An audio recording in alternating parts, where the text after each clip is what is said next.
இறந்து போனவங்களை தன்னுடைய ரசிகர்கள் அப்படின்னோ அல்லது தொண்டர்கள்னோ அடையாளப்படுத்தவே இல்லை அப்படின்லாம் கூட பார்க்குறேன். அதாவது பொதுவாக எல்லாருக்கும் அப்படின்னு நம்ம இறந்து போனவங்களை இப்படிதான் வகைப்படுத்தணும் அப்படின்னு வந்திருக்கு. அவங்கள ஏன் அந்த கேள்வி வருதுன்னா, அவங்க வழக்கறிஞர் பேசும்போது சொல்றாரு, இறந்து போனவங்க எல்லாம் எங்க கட்சி கூட்டத்துக்கு வந்தவங்க தானான்னு தெரியாது. அது ரொம்ப பெரிய ஒரு ஸ்டேட்மெண்ட். அப்ப அவர் என்ன சொல்ல அதோடைய தியரி என்னவா இருக்குன்னா, வேற எங்கேயோ இருந்து கொண்டு வந்து போட்டாங்களாங்கிற ஒரு எண்ணத்தை உருவாக்குறதாக அவர் ஒரு ஸ்டேட்மெண்ட் சொல்றாரு. இதெல்லாம் நாங்க எங்க பெட்டிஷன்ல போட்டிருக்கோம்னு சொல்றாரு.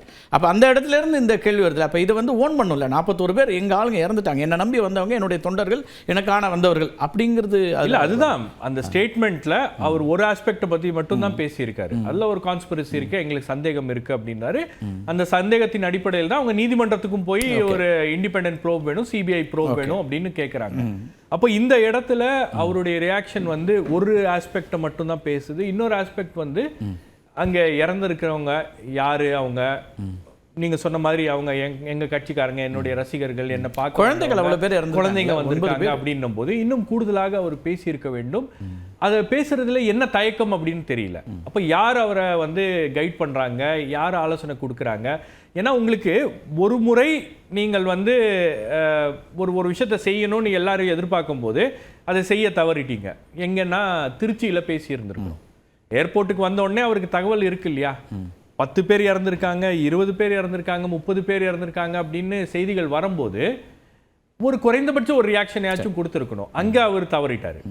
சென்னையில வந்ததுக்கு பிறகு நீங்க ஏர்போர்ட்ல செய்தியாளர்கள் எல்லாரும் நிக்கிறாங்க, நீங்க போன் பண்ணி கேட்டீங்கன்னா செய்தியாளர்கள்ட்ட அங்கேயே வெளியே பேசி இருக்கலாம், ஒரு ரியாக்ஷனை கொடுத்திருக்கலாம்.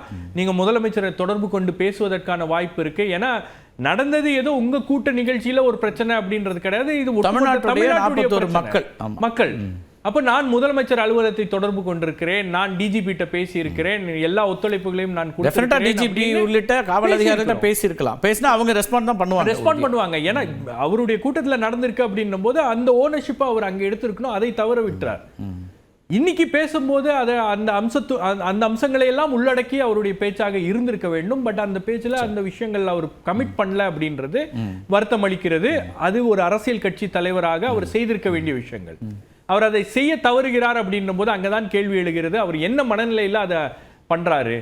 ஒரு கன்ஃபரன்டேஷன் பண்ணணும் அப்படின்ற ஒரு மனநிலைக்கு அவர் போயிட்டாரா அப்படின்ற ஒரு சந்தேகம். காவல்துறையை விமர்சிக்கவும் செய்யறாரு. காவல்துறையை விமர்சிக்கிறாரு, கரூர்ல ஏன் இப்படி நடக்குது அப்படின்றாரு.